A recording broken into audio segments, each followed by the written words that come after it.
আর বলো তো তোমরা কি কোথা থেকে ভিডিওটা দেখছো এবং তোমাদের ওখানে কেমন গরম পড়ছে? আমার এই ক্যালিফোর্নিয়াতে তো খুবই গরম পড়ছে, একদম সহ্য করার মতো না। দেখছোই তো, একদম উঁচু করে একটা খোপা বেঁধে রেখে দিয়েছি।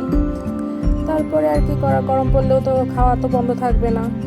এই যে এয়ার ফ্রায়ারের চিকেনগুলো দিয়ে দিলাম, আর হচ্ছে ফ্রিজে আছে টোটলা, সেটাও গরম করে নেব। জানি অর্জিতের ড্যাডি এটা লাইক করবে না, ওর তো ভাতই লাগবে। তারপরেও আমার কিছু করার নেই, 30 মিনিটের ভিতরে আর কি করতে পারি। আর থাকে ভর্তা, ডিম ভাজি, কিন্তু ওটা যদি করি তাহলে এই তো হয়ে গেল ঝটপট আমার চিকেন। ওটা আর এটা খেতেও মজা লাগে, আমারও খুব ভালো লাগে। কিন্তু ওর ড্যাডি ভালো লাগে না, ওর ড্যাডিরও ভালো লাগে কিন্তু ও ভাতটাই প্রেফার করে বেশি। আচ্ছা, তোমরা যদি এই রেসিপিটা জানো তাহলে কমেন্ট বক্সে লিখতে পারো, আমি নেক্সট টাইম যখন বানাবো এই রেসিপিটা তোমাদের সাথে শেয়ার করতে পারি। আর এটা দেখো, এটা ঝাল সস, কমপ্লিটলি চিলি। এটা আমার জন্যই আমি কিনে নিয়ে এসেছি, আমার এটা দিয়ে খুব ভালো লাগে। কেননা এই অর্জিত আর আরশে আর ওর ড্যাডি কেউই ঝাল পছন্দ করে না, কিন্তু আমার খুবই ঝাল ভালো লাগে। আচ্ছা, তাহলে তোমরা সবাই ভালো থাকো, আবার অন্য একটা ভিডিওতে তোমার